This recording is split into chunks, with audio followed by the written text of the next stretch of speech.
Bab 814. Pemuda buta. Sebuah obat kaisar. B. Kamu tidak salah. James Wu melotot dan melihat wanita tua di hadapannya dengan tidak berani percaya. Dia berkeliling belasan hari di pasar barang antik kuno, sangat tidak mudah baru menemukan sebuah pecahan pedang kuno yang dia suka. Tak terduga wanita tua ini langsung meminta obat kaisar. Tidak salah, sebuah obat kaisar untuk tukar pecahanku ini, kata wanita tua dengan teguh. B. Apakah kamu tahu apa tingkatan obat kaisar? James Wu berkata dengan tidak berdaya, begini saja, aku gunakan 10 rumput spiritual untuk menukar pecahan pedang kunomu ini, kamu pasti tidak rugi. Wanita itu tidak berkata dan hanya menggeleng kepala. Orang di samping mendengar dan perlahan-lahan menjadi ribut. Kawan, kamu jangan bujuk lagi, wanita ini pasti sudah gila, bahkan mungkin obat kaisar itu apa, dia juga tidak tahu. Seorang orang biasa menginginkan obat kaisar. Jika bukan miskin gila, berarti bodoh. Ada yang menertawakan. Wanita ini sudah datang lama, jika harganya lebih wajar, mungkin sudah terjual sejak awal.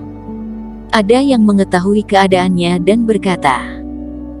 James Wu mengerutkan dahi dan tidak menyerah, tetapi bagaimanapun berkata, wanita tua ini tetap tidak ingin menyerah dan memaksa ingin sebuah obat kaisar baru bersedia bertransaksi. Eric Qin berjalan kemari, mendengar harga James Wu, dia tidak tahan dan tertawa. Kelihatannya anak ini meskipun suka dengan barang apapun, semuanya 10 rumput spiritual. Tetapi dilihat keadaannya, wanita tua tidak bersedia mengalah. James Wu juga tidak rela dengan pecahan pedang kuno ini, paling tidak mereka akan berselisih, terlalu membuang waktu. Eric Qin berjalan ke depan. B. Yang orang ini bilang tidak salah, obat kaisar adalah benda yang jarang di dunia. Sekarang kemungkinan sudah punah, meskipun kamu menunggu berapa lama, tidak mungkin mendapat obat kaisar, kata Eric Qin. Kalau tidak aku beri kamu sebuah raja obat untuk menukar pecahan ini, kata Eric Qin. Sekarang dirinya lumayan kaya, beri James Wu sebuah raja obat juga tidak akan terlalu merasa sayang. Ekspresi wanita tua berubah dalam seketika.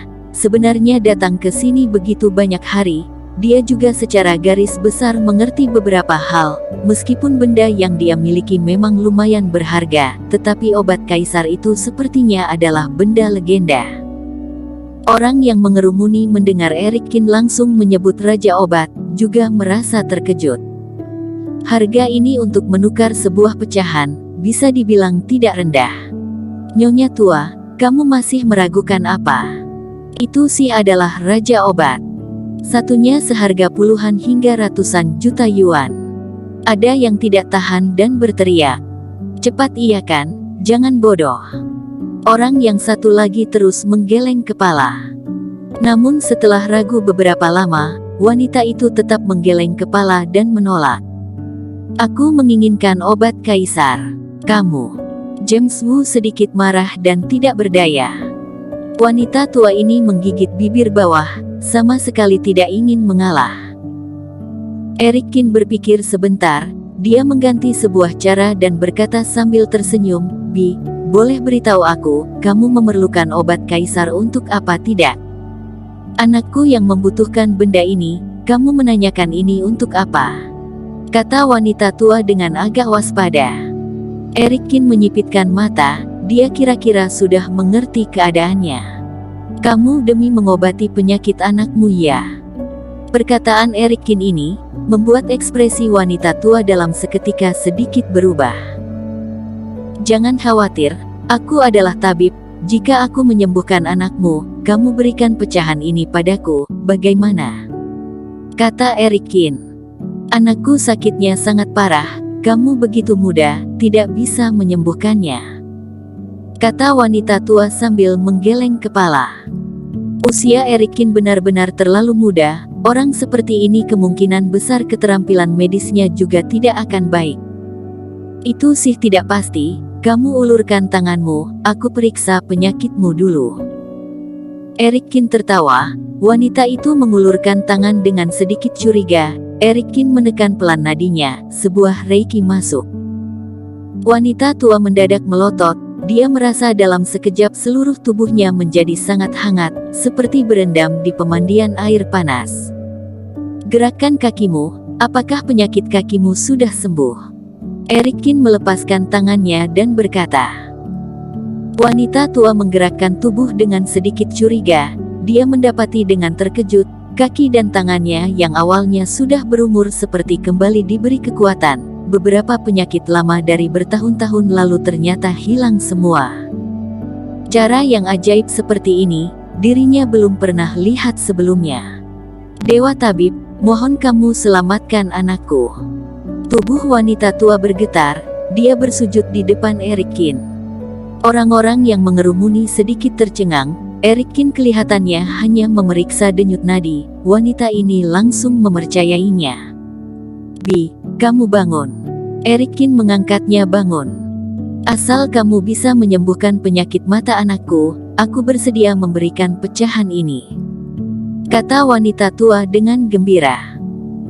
James Wu di samping juga merasa sedikit tidak senang. Dirinya membujuk begitu lama saja tidak ada hasil. Eric Kin baru turun tangan. Dia langsung memperlakukan dengan jujur.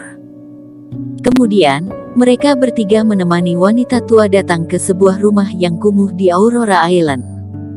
Ibu, kamu sudah pulang. Cahaya di dalam kamar redup, lingkungannya sangat buruk. Seorang pemuda matanya ditutup kain hitam. Dia sedang duduk bersila di atas kasur. Mendengar di halaman ada suara, dia bertanya. Beberapa orang hebat, anakku awalnya adalah pertapa abadi, akhirnya menjadi seperti ini, mohon kalian harus selamatkan dia. Kata wanita tua sambil mengelap air mata. Pertapa abadi. Mata Eric Kin bergerak. Sebenarnya dia sudah menebak sejak awal, bisa mengetahui obat kaisar, bagaimanapun juga pasti tidak mungkin adalah orang biasa. Ibu, kamu sedang berbicara dengan siapa? Ekspresi pemuda itu sedikit berubah. Dia meninggikan suara dan berkata dengan tegang. Sander, hari ini aku membawa seorang dewa tabib, pasti bisa menyembuhkan matamu. Kata wanita tua. Aku sudah bilang berapa kali denganmu, penyakit aku ini tidak bisa diobati dengan cara biasa, hanya obat kaisar yang bisa. Suruh tabib-tabib bodoh ini pergi.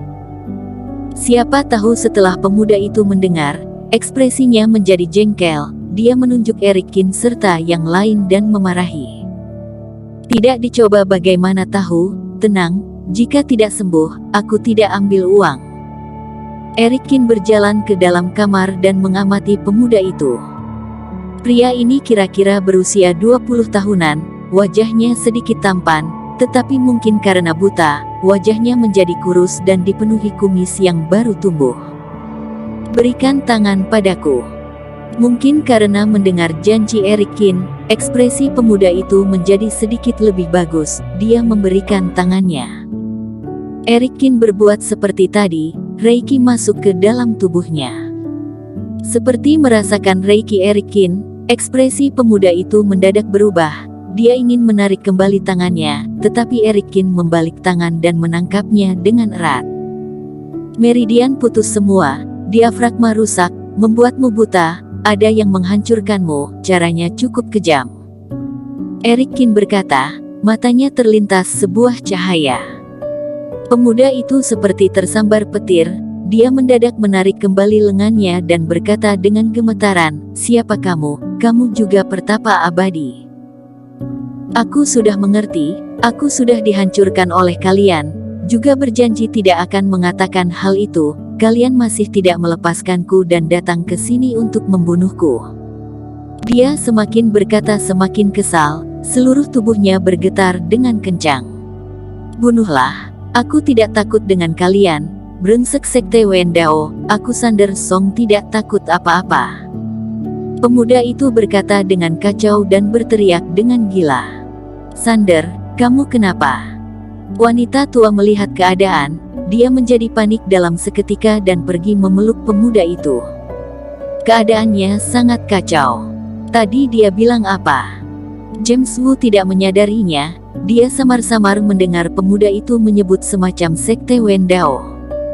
Tidak ada apa-apa. Eric Qin terkejut, dia tidak menduga, pemuda ini ternyata berhubungan dengan sekte Wendao.